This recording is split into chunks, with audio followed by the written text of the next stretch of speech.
जैसे cell rail सब बिक गया है, एलआईसी बिक रहा है, खत्म हो रहे हैं, खाली हो रहे हैं, उसी तरीके से एक अटैक चल रहा है पब्लिक फंडेड एजुकेशन के ऊपर। अफसोस की बात यह है कि जो 10-10 12-12 साल पढ़ा रहे थे, उनको बजाय जस्टिस मिलता, उनको वहां पे नौकरी मिलती, उनको बाहर कर दिया जा रहा है, जबकि डिपार्टमेंट रो रहा है कि ये हमारा बेहतरीन टीचर है। मैं ये समझती हूँ इस समय परमानेंट टीचर का ही ये एक कॉल होना चाहिए कि यूनियन के साथ खड़े होकर अपने नए साथियों को बचाए। हमारे पास एक ही डेमोक्रेटिक तरीका होता है सरकारों तक अपनी बात को ले जाने का, वो ये है कि पीसफुल डिमॉन्स्ट्रेशन से हम अपनी बात करें और अपनी भीड़ से एक दबाव बनाएं, और यही हमें करना है। सारे सरहद पे खड़े सैनिक के ऊपर सारी पॉलिटिक्स करती हो, वो अगर अग्निवीर ले आए तो आप सोच लीजिए कि मामला क्या है।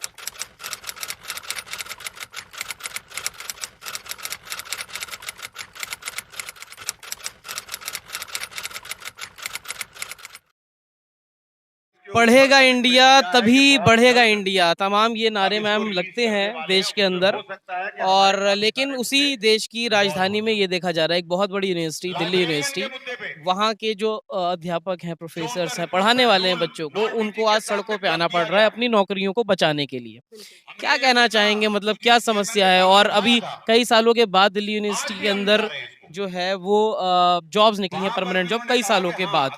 तो आज तमाम ये लोग जो हैं, आप लोग हैं, वो अपनी एक तरह से पेट को बचाने के लिए आप जंतर मंतर आए हैं, क्या कहना चाहेंगे? देखिए, हम सिर्फ अपने पेट को बचाने के लिए नहीं आए हैं, हम इस संस्थान को बचाने के लिए आए हैं, हम एजुकेशन को बचाने आए हैं। कोविड के दौरान जब सरकारों को बच्चों की एजुकेशन पे फोकस करना चाहिए था, लोगों की ज़िंदगियों पे फोकस करना चाहिए था, हेल्थ पे, उन्होंने बड़े-बड़ी चीज़ों को पास किया। क्या थी? फार्म बिल्स थे, लेबर कोड बदल दिए, उधर नेशनल एजुकेशन पॉलिसी ले आए, और इस सब के तहत एक ही चीज़ हो रहा है, प्राइवेटाइज़ेशन। जैसे सेल रेल सब बिक गया है, एलआईसी बिक रहा है, खत्म हो रहे हैं, खाली हो रहे हैं, उसी तरीके से एक अटैक चल रहा है पब्लिक फंडेड एजुकेशन के ऊपर। यहाँ 2010 से लगभग जो अपॉइंटमेंट थे वो बंद थे, और छुटपुट 2015 में 700-800 अपॉइंटमेंट हुए, या 2017 में 200 टीचर्स का अपॉइंटमेंट हुआ, 2019 में बिल्कुल अपॉइंटमेंट नहीं हुआ। तो लगभग सारी पोस्टें जो थी 4,500 टीचर्स काम कर रहे थे, और 2017 से हमारा लगातार मूवमेंट चल रहा था ये कहते हुए कि टीचर को परमानेंट होना चाहिए, और आप एक वन टाइम रेगुलेशन लाओ, और इन टीचर्स को जिनके पास पूरी क्वालिफिकेशन है, जो पढ़ा रहे हैं, जो इंस्टीट्यूशन को कंट्रीब्यूट कर रहे हैं, उनको आप परमानेंट करो। और जब एब्जॉर्प्शन की बातें पार्लियामेंट में उठने लगी, तो आज हम देख रहे हैं कि अपॉइंटमेंट प्रोसेस सरकार ने खोला है दिल्ली विश्वविद्यालय में, और अपॉइंटमेंट शुरू हुआ है। और अफसोस की बात यह है कि जो 10-10 12-12 साल पढ़ा रहे थे, उनको बजाय जस्टिस मिलता, उनको वहां पे नौकरी मिलती, उनको बाहर कर दिया जा रहा है, जबकि डिपार्टमेंट रो रहा है कि ये हमारा बेहतरीन टीचर है। रामजस कॉलेज स्टाफ एसोसिएशन जब अपना गुहार लगाती है, रिक्वेस्ट करती है कि जो साथियों ने काम किया है और वो बेहतरीन काम है, इनको बाहर मत कीजिए, तो वहाँ का जो प्रिंसिपल है फॉरेन कोर्ट चला जाता है कि ये लोग हमारे दफ्तर के आसपास नहीं आए। तो इस तरीके का अटैक यूनियन के ऊपर चल रहा है, और आने वाले समय में हम देख रहे हैं कि एनईपी के तहत, जैसे आपने देखा स्यूएट सेंट्रल यूनिवर्सिटी की तरह दिल्ली यूनिवर्सिटी का आज जो एडमिशन प्रोसेस है, वो अगस्त या सितंबर में खत्म हो गया होता, स्टूडेंट्स को एजुकेशन शुरू हो गया होता, पर अभी तक एमएससी के दाखिले भी शुरू नहीं हुए। एग्जाम कंडक्ट होकर कहीं-कहीं कंडक्ट नहीं हुए या शुरू नहीं हुआ है, अभी तक उनका कैलेंडर अनाउंस नहीं हुआ है, और आप देख रहे हैं कि आज के दिन में एडमिशन भी अंडर ग्रेजुएट में भी नहीं हुआ है, अभी शुरू होगा प्रोसेस। तो आप देख रहे हैं कि किस तरीके से स्टूडेंट को भी प्राइवेट यूनिवर्सिटी में एडमिशन लेना पड़ रहा है, और वो वहाँ से सेंट्रल यूनिवर्सिटी आएगा या नहीं, ये एक बड़ा सवाल है। तो कुल मिला के पूरी तरीके से अटैक चल रहा है सरकारी संस्थानों पे, उनको या तो प्राइवेट में तब्दील करने का तरीका चल रहा है, और जो एजुकेशन के आसपास का जो एनवायरनमेंट होता है उसको प्राइवेटाइज, जैसे कोचिंग करना अनिवार्य हो जाए सबके लिए। आप किस कॉलेज में पढ़ा रही हैं, क्या पढ़ रही मैं मिरांडा हाउस में पढ़ाती हूँ, फिजिक्स पढ़ाती हूँ, और 2005 से वहाँ परमानेंट टीचर हूँ, और मैं पहले डूटा की ऑफिस बेयरर्स थी, और उससे पहले दिल्ली यूनिवर्सिटी की एग्जीक्यूटिव काउंसिल मेंबर। आभा देव हबीब। हैं?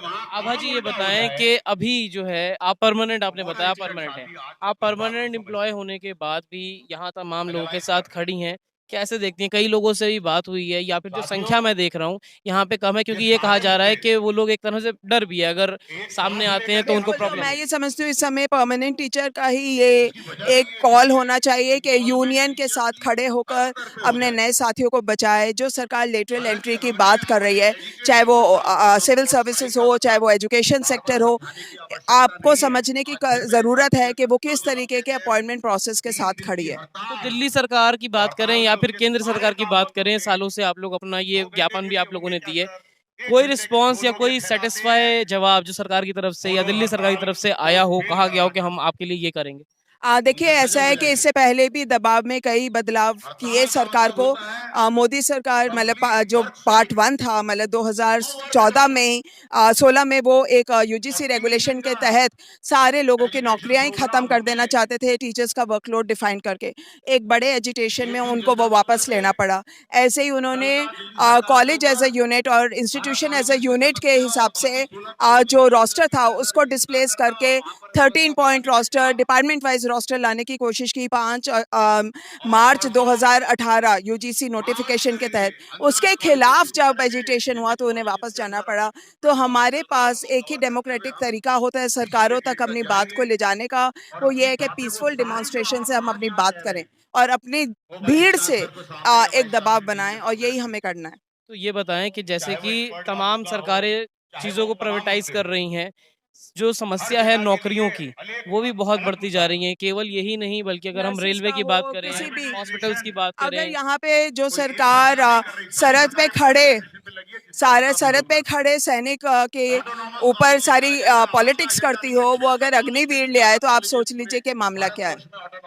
और क्या संदेश देना चाहेंगे आप उन तमाम संस्थानों को जो प्राइवेटाइज हो रहे हैं और जो सरकारी नौकरी जो हुआ करती थी, वो सरकारी नौकरी वाले लोग भी प्राइवेट देश तौर को पर। बचाने वाली सरकारी नौकरी थी और पेंशन थी। जब तक लोगों के पास स्टेबिलिटी नहीं होगी तब तक उनका उत्पादन जो है उनकी जो इनपुट है सिस्टम में वो नीचे ही जाएगा। ये भ्रम है कि privatisation is more efficient, it is not. एक आखिरी सवाल आप ये बताइए कि जो तमाम प्राइवेट संस्थान हैं, मतलब जो सरकारी संस्थान है वो प्राइवेटाइज हो रहे हैं, तो सरकार कहती है वो घाटे में चल रहे हैं।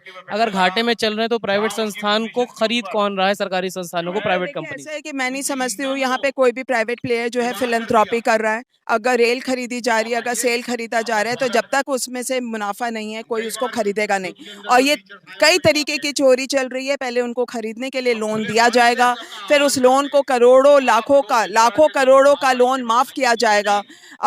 किस तरीके से पूरी जो जनता है वो जमीन के नीचे धंसती चली जा रही है और अदानी जो है 2 से अब 1 की ओर चल दिए है ना। तो वो तो डॉलर बन गए और हम रुपए से भी बदतर होते चले जा रहे हैं। तो ये जो खाई है उसको आप कैसे समझेंगे। और मुझे लगता है कि लोगों के पास एक ही ताकत है, वो है डेमोक्रेसी में अपना वोटिंग राइट।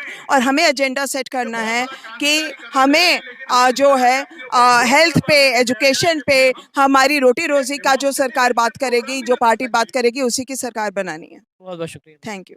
तो जैसे कि आपने सुना और पूरी जानकारी जो है आपसे साझा करिए क्या स्थिति है और जो प्राइवेटाइज हो रहा है देश के अंदर सरकारी संस्थान, उनके लिए भी बात करी। तमाम जो अध्यापक हैं उनके अलावा तमाम जो डिपार्टमेंट हैं, चाहे वो रेलवे हो, चाहे वो अस्पताल हो, चाहे वो तमाम ऐसे संस्थान जो सरकारी से अब प्राइवेटाइजेशन की ओर चल पड़े हैं, सारी समस्याएं बताई हैं। आप कितना समझते हैं, आप क्या सोचते हैं, अपनी राय जो है कमेंट द्वारा हमसे साझा करें। अगली अपडेट के साथ आपके सामने फिर प्रस्तुत होंगे। नमस्कार। सब्सक्राइब करें हमारे YouTube चैनल को और बने रहें हमारे साथ।